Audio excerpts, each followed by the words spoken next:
future, talk radio will actually educate, inspire, and make you think. The future is now. Topics and music that affect your life from Universal Broadcasting Network. Tune in at ubnradio.com. Jump off that exhausting hamster wheel and into balanced living with Dr. Marissa.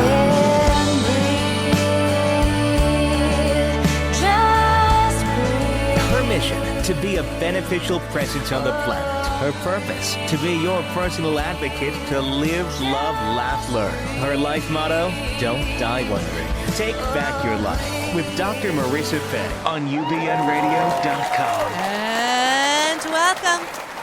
My name is Dr. Marissa, and you are listening to my weekly talk radio show called Take My Advice.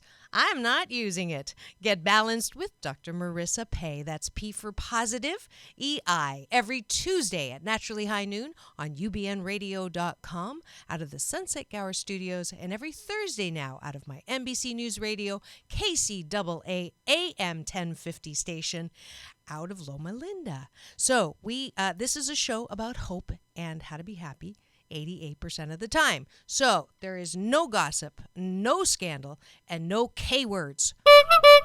Kardashian talk.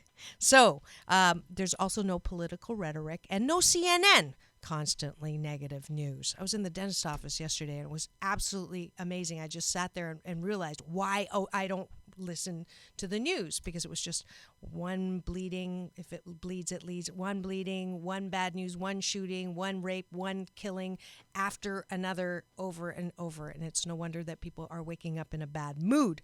So this is a show that sort of balances it out. And I love talking about things that make us hopeful and happy 88% of the time. And I am grateful for all of the people on my team. Thanks to my station managers, Tony and Bill, my sound engineers, Carlos, Mia, and assistant producer, Jarvis Essex, at both my UBN and KCAA broadcasting families. And this week is proof that my life is a joyride. My two beautiful daughters, inside and out, Chloe and Sarah, will be on CBS TV Channel 2 this Saturday and Sunday on the season opener of, it's called Recipe Rehab, Emmy-nominated show. And so you'll see me cooking my ancient Chinese secret, not so secret anymore, 8-jewel fried rice on the air with my daughters, and we're giving it a makeover and making it vegan to make my older daughter happy. So make sure you either TiVo or watch that. 7:30 is a little early for most of us, so you can TiVo it, or Sunday at 10:30, and that's local listings on the Pacific side of things. So yeah, make sure you take a look at that. It is in prime time. So the other thing is I'm going to be TiVoing it because I get to go and be the wedding singer in Pennsylvania of my beautiful friend Liz, past chair of a board that I sit on at Alliant, and she's getting married, so I get to go sing from this moment, which I won't sing now, but I get to do that this weekend, so I will be TiVoing, and yes, I do juice my life, and I am officially out of retirement as a retired lounge lizard since Friday night. I got to sing at the Beverly Hilton the national anthem, and I did one line. I was channeling Christina Aguilera. I'll see if you can figure that one out. Anyways, this is what happens when I wake up with an impending sense of good in my life, and I encourage you to do the same thing. Starting first thing in the morning is before you turn on the news, before you brush your teeth, you just take that deep breath in. And then you're grateful for 8 things. Wayne Dyer says 5. I'm an overachiever. I do 8. And I promise you, you start with gratitudes in the morning and watch your life become a joyride. So, what are we doing next? We are, if you missed last week's show, you have to watch it on YouTube. My big brother, Dr. Michael Bernard Beckwith, is fantastic as he breaks down world peace and builds me up at the same time. Seriously, I am grateful for all of the love so many have given me about that episode, and especially those from my deaf community listeners with beautiful Sharon Pierre-Lewis's help. Please give me the finger or thumbs up on the YouTube replay or the iTunes, then the more we get, the more energy there is there, the more there's money energy coming in, so I can bring you even more episodes for our Radio in Our Deaf series. All right. I'm grateful, too, that last year I think I had my YouTube was 2 years old. I had 300 views. We now have over 15,550 views as of this morning. So thank you so much. A little applause to all of the people who are helping me with that. That is you. Xie xie. That's Chinese for thank you, by the way. Xie xie. All right. Now, and it is the last Tuesday of the month. So guess what we are talking about? We are going to be talking with Marvin Gaye. No, I'm just kidding. But the theme is Marvin Gaye. Yes, sexual healing with Dr. Marissa is every last week of the month. And I'm so glad to have my past guest turned good friend, Devi Ward, here as my co-host. Devi is an internationally recognized Tantra and female sexuality expert and one of only two people in North America qualified to teach the secret Tibetan 5-element sexual tantras, which stem from 2,600-year-old lineage of Tibetan tantric Buddhism. She has her own talk radio show called Better Love and Sex with Devi Ward. And after I had my exploratory call with her to actually bring her to the California Women's Conference and found out that she was introduced as the Oprah of sex, and I am introduced as the Asian Oprah because of all my past Oprah guests and my Asian Entrepreneur Awards, I knew we were destined to work together. So please, without further ado, welcome to the studio again, Devi Ward. Aloha. Aloha. How's your sex doing? It's awesome. I get some tonight. I can't wait. I'm so eager. We're going right there, aren't we? We're not even going to ease on in. We're just going to jump into sex. So let's do that because we're actually formatting a pilot today for a show that we have intended to be on either OWN or Lifetime or Oxygen because it is time to talk about sex in a positive way. So let's go to our first slide, and that is why do we need to talk about sex? Why sex or why not sex? Devi, why do we even have to talk about sex on the air?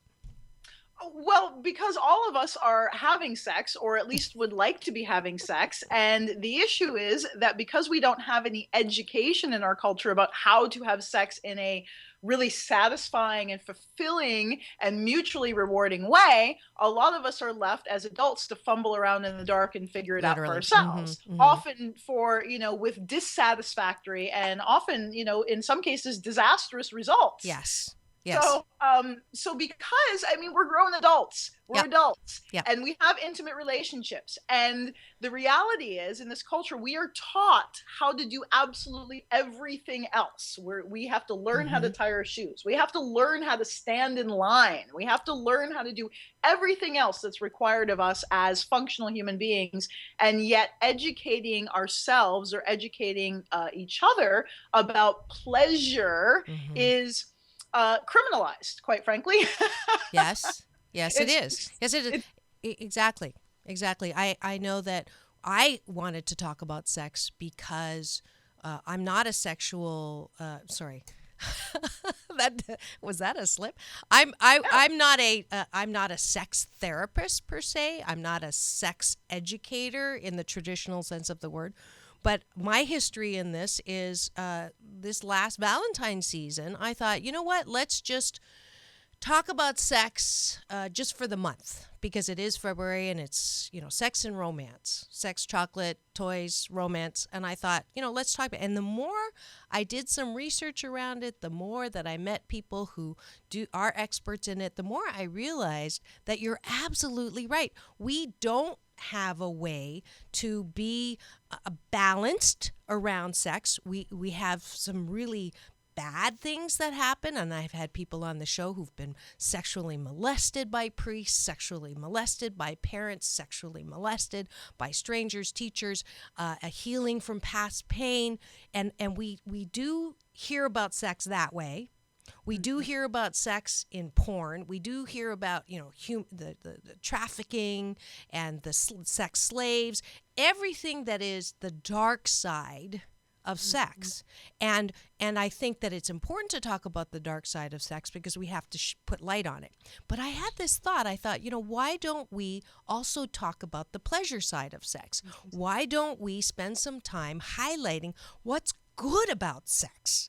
And I was shocked at one, the absolute pleasure that a response I got from people going, I'm so glad, especially women, I'm so glad you're talking about this. I've been in a marriage for 20 some years and there's no sex and I'm miserable, or my first time was really horrible, or I feel ugly down there, or I fake all the time, and then that statistic I found, which blew me away, that up to 80% of women still fake orgasms, and so that was why it's important to talk about sex. That's why we're talking about sex here on the air on my show. Yeah, to bring it out of the shadows. I mean, and just to give you an idea of our cultural, our cultural consciousness in regards to sex, I've been looking into doing some advertising recently online. And in my advertising, it's all very tasteful. There's nothing, pornographic or foul in the language. I'm simply using the words enhance pleasure. Well, my ads are censored because in our culture, using the words enhancing pleasure is not allowed in online advertising. They will censor and they will not allow people such as myself to advertise to couples for ways, concrete, tangible, practical methods for them to enhance pleasure and improve their relationship. Wow. Does that make sense? No. I think that's scary. Yeah. That it's not even, porn that's being censored. It's the idea that two adults, consenting adults, are not allowed to have access to tools to enhance their intimate pleasure. Wow. Is this recent? Yeah, within the last few weeks. Really? Yeah, it's something I've been struggling with for years as a sex educator, right? How do you promote? And because there's no distinction between pornography and education in our culture. And sadly, most people use pornography as sex education, and that's the problem. Pornography is fantasy, and that's great. That's like, you can watch movies. We all understand it's fantasy. Unfortunately, because our culture offers very few alternatives for sex education, people are resorting to pornography for their sex education, and that to me is like watching romantic movies, romantic comedies, and assuming that that's the way your relationship is. Right. There's a great movie, Don John, that actually illustrates that. Yeah, yes, Don exactly. Juan. Yeah, Don John. Yeah. You're right. It was Don John, and they make that juxtaposition between pornography and romantic movies. And if both of those things are informing our view of intimate relationships and sexual intimacy, that's scary. It is. But because we don't have any other resources, that's exactly what happens. Right. So let's put the moose on the table. Let's move to the next section, which is the hows of sex. Okay. So the hows of sex, how do we traditionally learn about the hows of sex? We've got porn. Okay. So porn is teaching the guys that women like it hard, women like it rough, women like it without any warm up at all, and the more the better. The more the guys, the better. That's the education that goes on the guy side.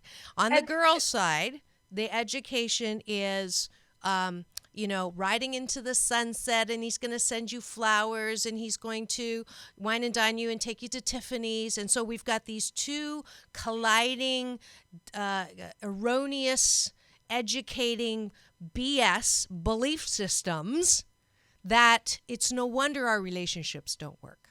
Oh, absolutely. And, and the thing about porn is it's just bad technique. I mean, if you've watched oral sex in porn, I mean, a man giving a woman oral sex in porn, it's bad technique, and I think in relationship to porn, because young women watch porn too. And so they take their cues, and their cues are that they're supposed to scream and moan and like things that just nobody likes because it just doesn't really feel good. So they're actually taught to fake it by watching porn. Right. So go ahead.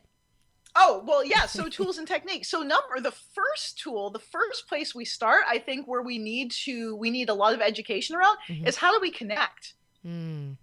Right? How do we just be present with each other instead of connecting through these filters, through the porn filter, through the romantic comedy filter? How do we connect authentically just as two human beings? Right. And how do we communicate? How do we talk to each other in loving, life-supportive, yummy language that makes us want and yearn for intimacy as opposed to just rubbing genitals? Yes, and right? it's an interesting, even looking at sex, we try to put it aside like it's one activity. And when I do couple counseling, one of the questions I ask all the time is, how much sex are you having?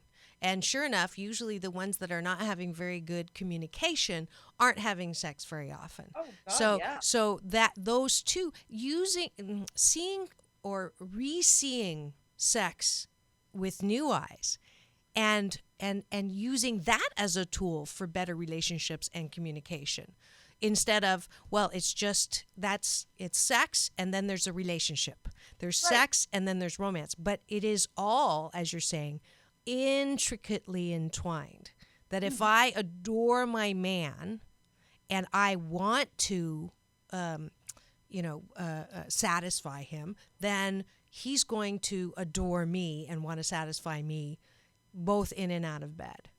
So, absolutely. And if we look at sex is the most intimate two human beings can be. It's literally union. Right? We're literally coming into union, whether it's, heterosexual intercourse, whatever kind of intercourse you're having, we're merging in the most raw and sacred way possible that two human beings can come together, can join together. Right. So if we don't have that emotional connection first, the physical connection is going to be shallow, I'm going to say. So for me, all sexual intimacy is literally born from the heart. When two hearts connect and merge together, the desire for physical union, that's the thing I talk about with women and libido. They wonder about their libido. How can I get my libido back? It's like you said, well, how's your relationship? Because when I feel really connected to my partner, I can't wait to have his or her body all over me.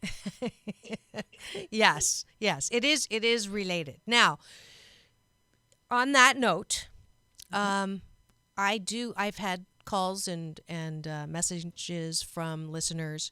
There seems to be this very common, I don't know if I want to call it a syndrome, but it's that self-hatred, self-body embarrassed image. Okay, and it's very prevalent. I thought I was the only one that would wake up with fat and ugly attacks, but there's so many women who, you say, "Oh, you look beautiful," and it's like, "Yeah, you haven't seen me with my clothes off." So that I know, I think, and I believe, at least from my personal experience, that as I feel good or bad about my body, it is going to affect how I am going to want that man's body all over me. So speak to that. Well, yeah, I mean, I think body image is such a complex issue, and you're so correct. Like, if you don't feel sexy in your own skin, how are you going to want, to be sexy with somebody else? Right. But here's a couple things that I was thinking about the issue. So I want you to imagine, like, when you're out with your friends and you're just talking and having a good time, you're not carrying around that fat and ugly story, right? You're just being present and connecting with your friends, with who's in front of you. Well, I think one of the keys to being able to let go of that story when we're in bed with our partner or moving towards being in bed with our partner is, again, the degree of connection. When we're connected and we're present and we're having a good time, all those worries like go out the window, right? They just kind of fall by the wayside. We're not being consumed by, oh, I'm fat and ugly, because we're having fun. Right. We're having fun, and we're 100% engaged in the flow, in the energy, in the connection between you and your partner. Right, So right. so one of the keys, it's, get out of your head and get present with the Yeah, person. that's easier said than done, but it's definitely good advice because I have one on one of my motivational cards that says, "I think, therefore I am screwed," or in this Yeah, case, not exactly. screwed, because I am just constantly, oh my gosh, what is he thinking? And oh, I wouldn't want to sleep with me, and all these horrible BS belief systems that just are running through the head that we just literally have to take that breath and go, bye-bye. I'm having a good time as if I am out and just I'm exploring. And I think for many women to take sex back, it's hear all the time, all men want is sex, all men want is sex. And then the traditional view of the woman is, ugh, I have a headache. And if you really want to, if that's what you really want to actually own or adopt or take back our own pleasure or our own ownership of wanting or liking or enjoying sex. I know that was one of my awakenings myself. I grew up a pretty normal, average. You lose your virginity is probably not the best way to lose it. You didn't like it. Sex is just one of those. It's a means to the whining and the dining and the blue boxes and the flowers of the things that I really want. So to change that direction and actually look at it, is it something that I like? Is it something that I want? Is it something that, regardless of what the guy wants, is it something that is edifying to my living fully?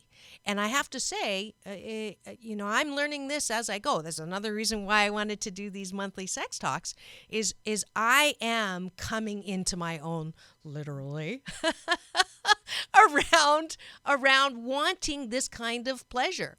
So with the how, I went to the sex shops, and I had no idea that there are different toys for different kinds of orgasms. And the last time I had you on the show, you talked about 11 different kinds of orgasms. And I know that was probably the most asked question is, what are the 11 kinds of orgasms? And I go watch the show. We talk about it for the whole show. But give me a little synopsis for those who I know are tuning in just for this nugget.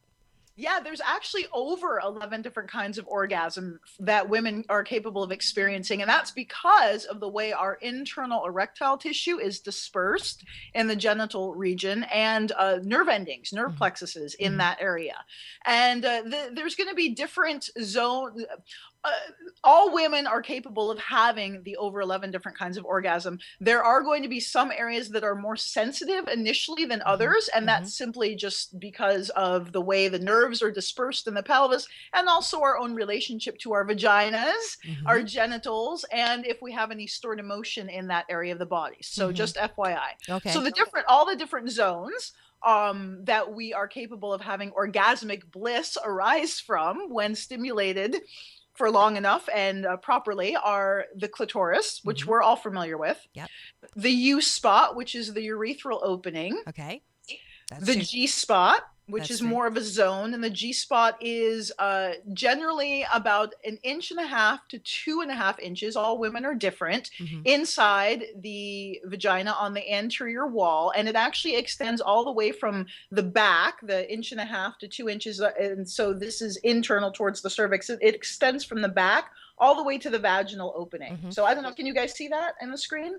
Okay, good. And I'm going to stop at this second and say, if you don't know if you've ever had a G-spot, a G-spot orgasm or not, I highly recommend. I know we're skipping ahead, but we have like the pleasure challenge. This is my pleasure challenge. If you don't know if you've had, and I was one of those, I didn't know if I'd ever have it.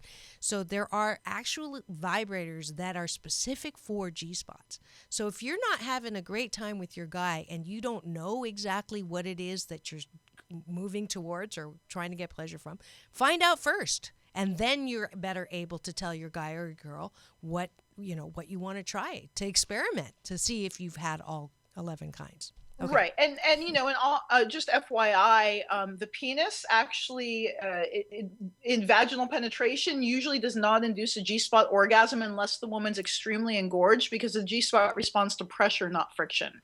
So you need a lot of pressure, and you need a tool that can actually apply a lot of pressure to that back end of the G-spot in order to have a really satisfying G-spot orgasm, especially to ejaculate.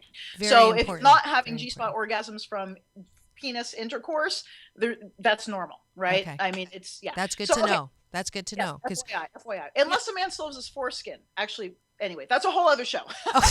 all right. The whole other show. So G spot. So then there's the A spot, which the A spot is along the whole anterior. Anterior means front wall of the vagina. Basically, from the cervix down to the G spot is the A zone. There's different spots within that area that have different nerve endings that are highly pleasurable when stimulated. Mm-hmm. Now, keep in mind, this is all when a woman is engorged. It takes 20 to 45 minutes for a woman's internal erectile tissue to fully engorge. Thank you. Guys. Did you hear that? If you're a guy and you're listening, please spread the news. Guy, and this is one of the things about the erroneous education from porn is that we get ready and we're ready and everything's great like as fast as you do, and that's not true. No. It takes some time, 40. and you don't have to even. For me, what I've learned is I don't need direct 20 to 40 minute stimulation. Just like rubbing my back or just playing with my face. So it's not supposed to be hard work. No, and emphasis on hard. It's supposed to be play. Well, okay, so this is the thing for me. If a partner that I'm with doesn't want to spend, 20 minutes playing with my vulva, I mean, really? Yeah, okay. Well, you're unique, Davy, around how you can ask and how you can, anyway. So for reticent and learning, ramping up to the level of sex understanding and expertise that you are. I'm just saying, putting this in perspective. I'm not saying that if you can't ask for it, I'm not saying that. I'm not addressing that. I'm just saying from the perspective of a man. Yes. A man, like, holy cannoli, they get to play with your vulva for 20, like, wow. But let's go put the moose on the table. Let's put the moose on the table right now, Davy. Yes. Education and the way that men are educated or boys are educated, that is not the norm.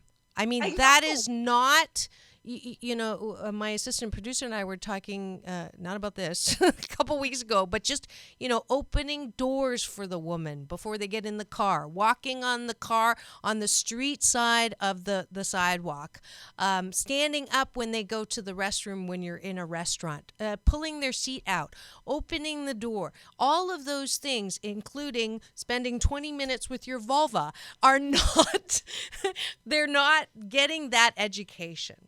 So you're getting that education here. And if you're hearing this for the first time, please, this is what I heard on Get Balanced with Dr. Marissa, and let's try it. Because if we can break the blocks and the erroneous information that gets out on what and yes, we're just two women, but I do know that I have spent a lot of time validating that really women are not satisfied, and to make it even worse, we don't still, most of us don't feel comfortable saying this is what I want, and Dave and I have this discussion all the time because for her it's easy. Oh, do this, do that, and do this. And for me, it's very difficult to say, an inch over here and then move it, turn. It's really difficult for me. And so.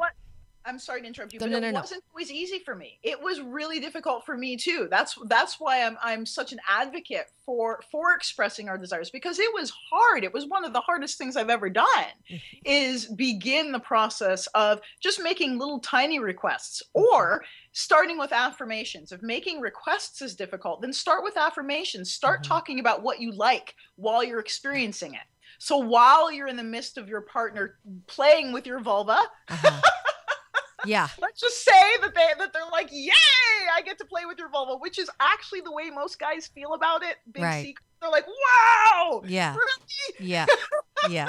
Exactly. I Exactly. can really do this. Exactly. And then just starting by telling them what's working. Oh, that's really nice. Oh, yeah, right there. Oh, wow. Okay. Oh, that's sweet. I liked that before. See? Yeah. So start with affirmations. Okay. That's great. That's great. That's a very practical balance tool on the house. Sex tools and techniques. All right. So let's move to when. So is there an ideal time for the first time? And the reason why I wanted to bring this up is because I've been having some great conversations with teenagers. I had my daughter and her doubles tennis partner on the air for the back to school special, and we talked about when's the best time, and both of them said not high school. And they had a sleepover, and I got to take them all out for breakfast, and we had another talk about this. And I think it's important because many of us had really bad first experiences. I think more so than what I've heard people who've had good. When is the best time to have sex? You know, I really think that is such a multifaceted question. I think it's so individual for the actual, teenager, the adolescent, and their parents. I really think that if there was more open, honest, factual conversation about pleasure, sexual pleasure, and intimacy, number one, because again, what gets thrown out, kind of the baby with the bathwater, when we refuse to discuss sexual pleasure, we also refuse to discuss intimacy. And to me, sexual intimacy is as much about the intimacy as it is about the sex. Right. And I think what makes sexual experience bad is the lack of that intimacy. Intimacy meaning we don't feel connected, we feel disassociated, we don't feel able to communicate or express, what we like, what we don't like.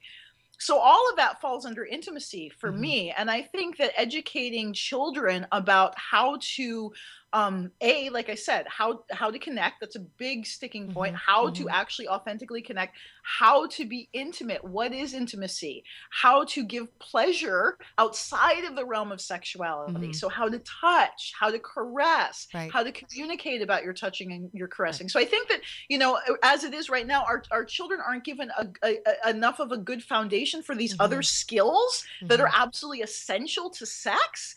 Yeah. And so then we grow up as, sexually dysfunctional adults because we haven't learned. That's true. So that's true. So let's bring this to a practical application level. So a teenager comes to me and says, I've been dating this guy. He says he loves me. I think I love him. We both want to go to college. We don't know if we're going to be together. He wants to have sex. I think I want to have sex, but I'm afraid that if I do have sex, this is an actual case scenario, by the way. If I say I want to have sex, I'm going to be labeled as loose or whatever. So should I? Shouldn't I? What would you say? I mean, that's so many facets. It's so many facets. I would say that what I hear in that conversation is the young woman's desire for sexual intimacy and her fear that if she does have sex, that some way she's a slut or loose. And again, what we're dealing with in that instance is our cultural conditioning around sexuality, as opposed to our authentic yearning and desire for intimacy. Right. So, honestly, I think those are kind of two separate discussions. Yeah. Those are two separate situations. Well, honestly, I would send them to a class, her and her partner. I would or have them watch a video about, sexual intimacy, sex education, take a class. We've taught teenagers Tantra. We've taught them, they had written permission from their parents, but they took Tantra classes and learned what intimacy was really about, sexual intimacy and sexual pleasure was really about. And they're having the time of their lives. So I really think that authentic education should be a requirement before we engage in any activity. Yeah. And I think our generation is really that, it's a paradigm shift, because we grew up. The last generation, it was very, very cut dry. It was black and white. You don't have sex until you get married, right? Or you are loose, or you're a sinner, or you're going to get pregnant and become an unwed a mother, and shame and all of that. Okay, so premarital sex was an actual term. You say premarital sex now, and people go, "What?" So that was then. So now, we don't want to necessarily do the sexual revolution and say anytime, all the time, do it, whenever, and that's the extreme. And I think that's the fear that some parents may have when there's sex education classes. What are you teaching? That should be in the home. We should be moderating that. But then on the other hand, kids don't want to talk about it with the parents. Yeah. Yeah, and the parents don't know either. Like, how are you going to educate your children about sexual pleasure when you're not even having sex? How are you going to educate your children about orgasm when you're not having them? Right? Yeah. So I think that's, parents say, well, it should be happening in the home. Well, they're not doing it themselves. Right. Children do what they see their parents doing, right? Monkey see, monkey do. That's the way we learn as human beings. We learn by example. That's why people learn from porn, because they're seeing a visual image of people having sex, and we unconsciously take it on and say, oh, this is the way it's supposed to be. So as parents, if you aren't educated about sexual health and sexual wellness and your sexual pleasure potential, if that is not something you are living and breathing, there's no way you can teach that to your children. It's impossible. You can't teach what you don't know. Right. And if you just tuned in, you are listening to Sexual Healing with Dr. Marissa, my monthly series, and with my guest co-host, Devi Ward. And we've just been running through why or why not sex, talking about it, the hows of sex, and the different kinds of orgasms. We did not get to all 11, but I'm going to let you get Devi's book that we'll talk about after the break, so that you can figure out those 11. And then just now we were talking about when's the best for the first time, and we got into a whole discussion that we could probably have for 2 days around cultural conditioning and parenting and the generation shift and all of that. But we have to take a quick break. So I would like to thank the sponsors for today. And here we are, and we'll be back in 2 and 2. Did you know that women are capable of over 11 different kinds of orgasms, and yet 87% of women are sexually unsatisfied? Did you know that 9 out of 10 couples desire deeper intimacy in and out of the bedroom? If you desire more pleasure, better orgasms, and a more sacred sensual connection, visit DeviWardTantra.com and get your free female orgasm guide to uncover the top 3 blocks preventing you from having the pleasure, intimacy, and orgasms you crave. That's DeviWardTantra.com. How do you prepare a young teen for the sexual culture they're growing up in today? Science teacher Dave Beck's hilarious and harrowing book, They Asked You What?, does just that. It gives the student, their parents, and teachers the knowledge and tools to deal with the reality of today's overwhelmingly sexual American culture. And it's a great, fun, thoughtful read. Read it yourself. Give it to your teen and/or their teachers. Available for Kindle download and softcover purchase at Amazon.com. And welcome back. You are tuned in to Take My Advice. I'm not using it. Get Balanced with Dr. Marissa. Every Tuesday at naturally high noon on ubnradio.com out of the Sunset Gower Studios, where Scandal is taped, but there's no scandal on this show, even though we're talking about sex. And every Thursday on KCAA AM NBC News Radio out of Loma Linda. So we are talking to my fabulous guest co-host, Devi Ward, about sex and positive side of sex, the why we talk about sex, the hows, and the whens. And now we're going to move into some real questions about sex, listener questions about sex. And the first one actually is coming from my assistant producer because we both talked about women finding it difficult to ask for what we want in bed or out of bed. And he wants to know why. Why is it so difficult for most women, not all women, but most women, to ask? And you want to field that one? Sure. Well, I think the reason it's so difficult for many women to ask is exactly what we've kind of touched upon a few times during this conversation is the cultural perception that good girls don't, Mm.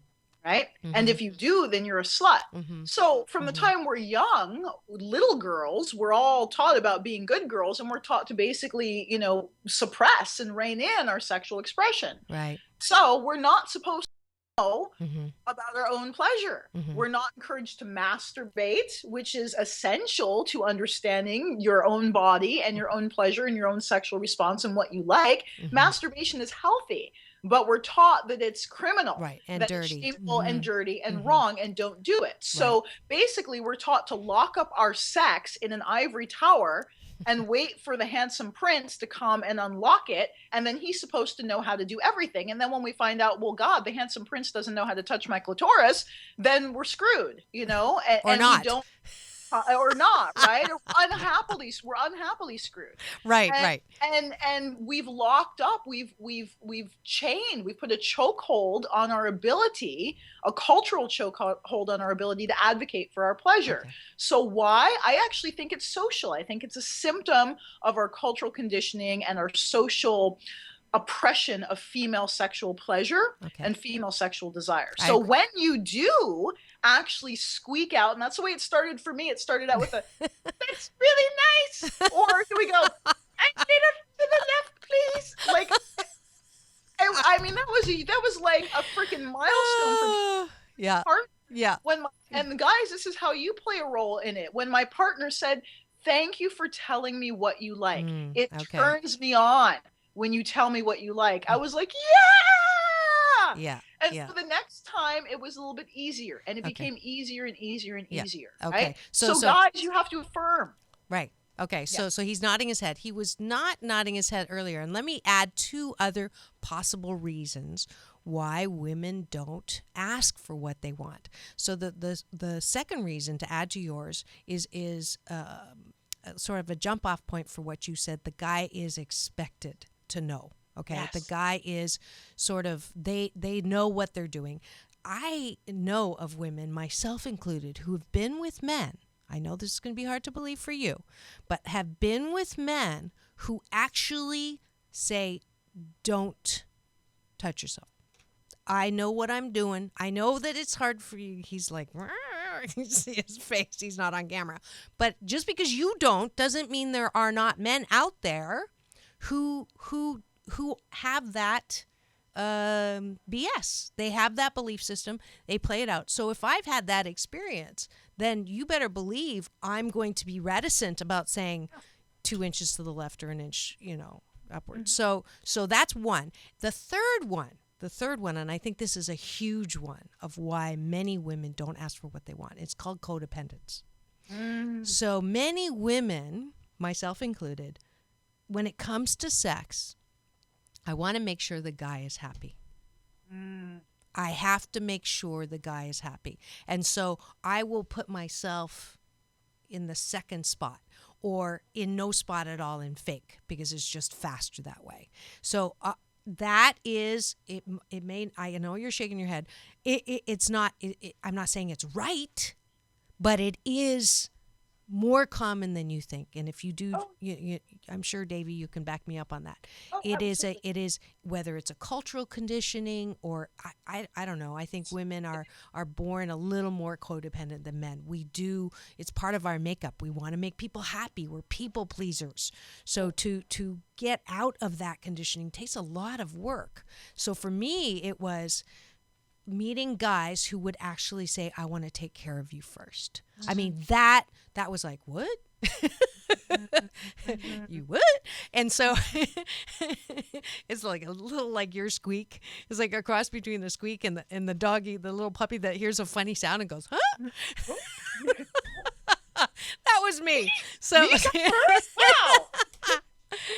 you want me to be happy? So I think that's also it. And I think, now that's the part that guys really can't help. I think women have to do the work to begin to see themselves as worthy of pleasure just as much as the man, or if not more. So that's what I was talking about earlier.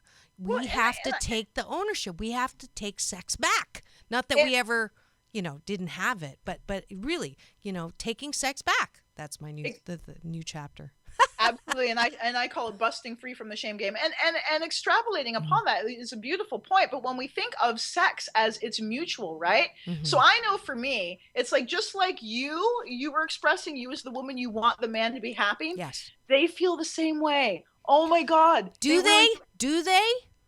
You know what? If they don't, and I'm going to say that sometimes it's buried. Sometimes they're not connected to how authentically they want, to pleasure us. Sometimes they're not cognizant of it. They're not conscious of it, right? Or maybe they simply don't express it, but it's there, but it's buried. Okay. But I'm saying, if you're with a good man, a good-hearted man, yes, dude, that's like they Google search how to make women come.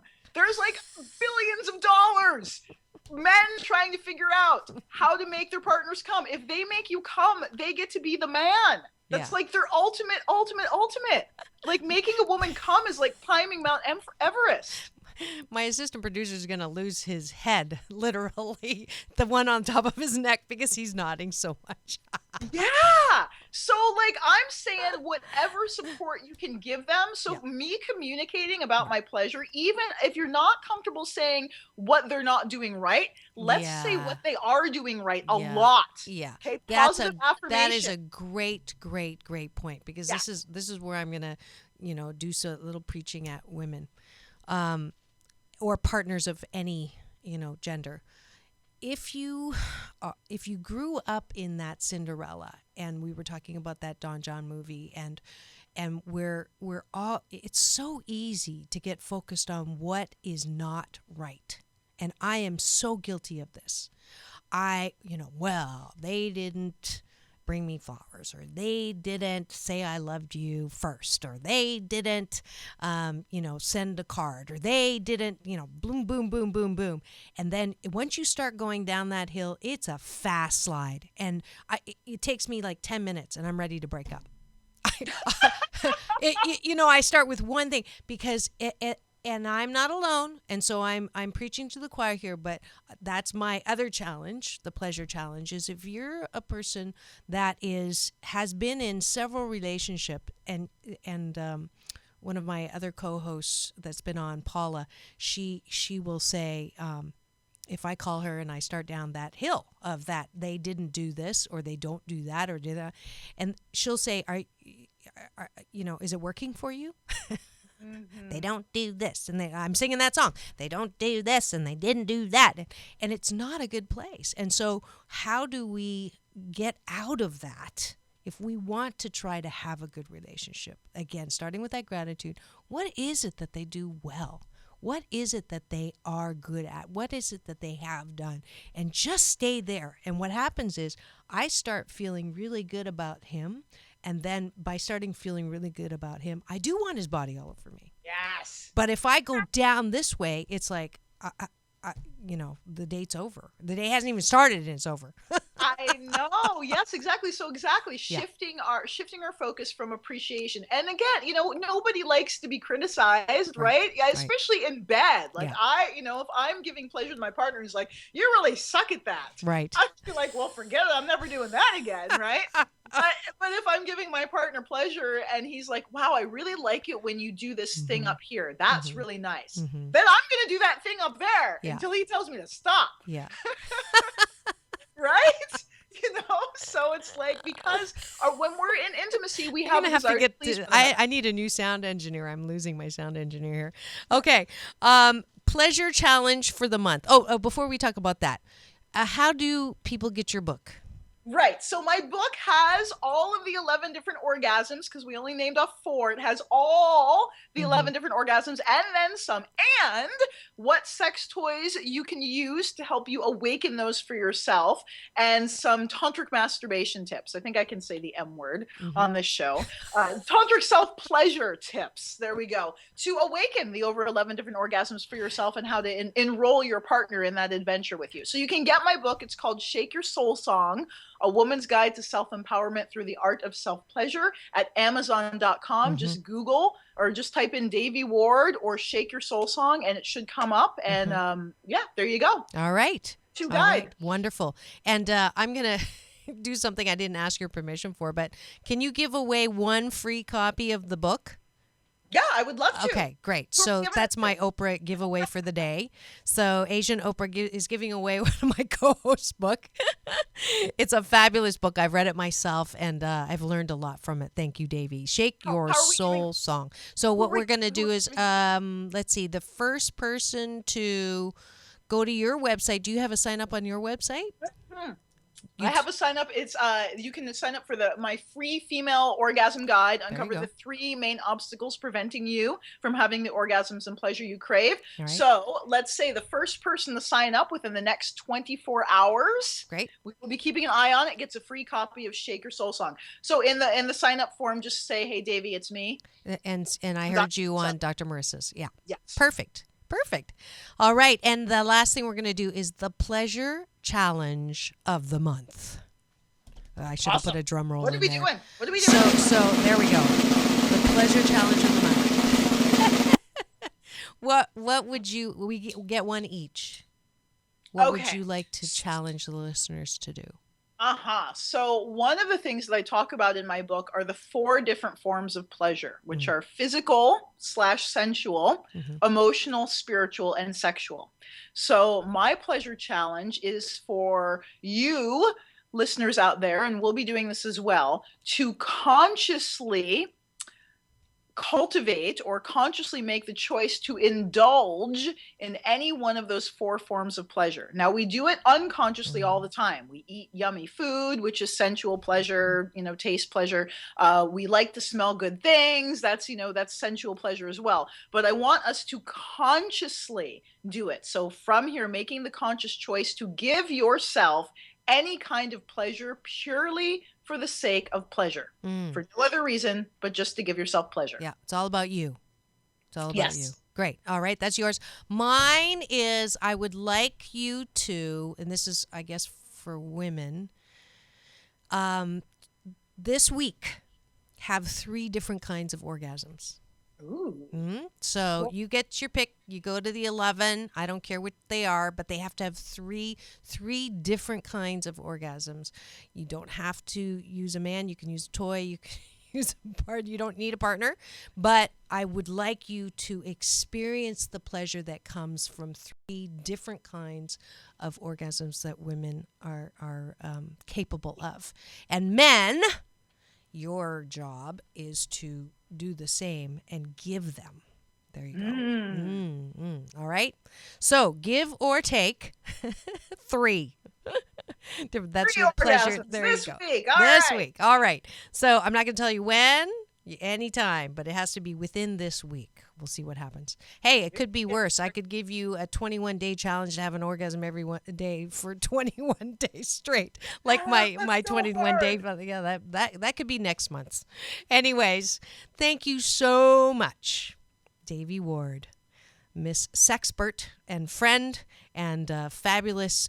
You got so many tools today on how to have positive sex. Actually, there's no negative sex anymore on this show, but positive pleasure. How's that? Positive pleasure from sex and any other sense that you have. So thank you. Yay! It's always great to have you on the air with me. And this time I won't have to use a video editor to bleep out anything. I can't believe the last time you were on, I think it was a second show on NBC. And I'd been on the air for 2 years on internet radio where there's no FCC, and I could say anything, and I probably blooped 3 times. And in one show, after I get on when there are restrictions, I had to hire a video editor for like 5 or 6 violations. But there you go. We did good today. And we are out of time, unfortunately, but wrapping up today's show with a few balance bars. Your Asian Oprah giveaway was the free book of Davies. And congratulations to Denise, who won last week a seat at the luncheon that I'm doing on October the 10th. There's still some tickets left for the AWE Lotus Award luncheon, where I'm getting the Business Person of the Year Lotus Award. Thank you. And a delicious food at the Anaheim White House, provided by the chef and owner Bruno Serrato, who was my past guest, CNN Hero of the Year. So that's $40 a seat, and it's for a great cause to award scholarships to Asian American women. And a new book coming out on November 1st that I have a chapter in called Yes. It's called Yes to Me, Myself, and I. And I've been wonderfully contacted by another editor of a Hearst magazine called Marie Claire to have a cover interview done for all the people who read in China. So that's like a fantastic thing that I wanted to share with you. Thank you. And the 21-day fast from complaining with Dr. Marissa starts tomorrow. October 1st is round 40. Yes, we've been doing this for 40 months in a row, trying not to complain for 21 days. If you do so, you get a free copy of my motivational cards, 52 card Pick Me Up, Stacking the Deck for Life Balance with Dr. Marissa. So please do sign up at my website, the number 4balance.org, under the 21-day Fast from Complaining tab. And then if you sign up and make it the 21 days, you do get that prize. And next week, Tuesday and Thursday, we're going to have an amazing guest. His name is Nick Yaris, who spent over 8,000 days on death row before being exonerated with DNA evidence. So you will not want to miss his appearance here, and he's coming to the studio, so it will be live. We'll love to have you, so you won't want to miss next week's Take My Advice. I'm not using it. Get balance with Dr. Marissa Pay. That's P for positive, EI. And remember, it's all about balance. Peace in and peace out.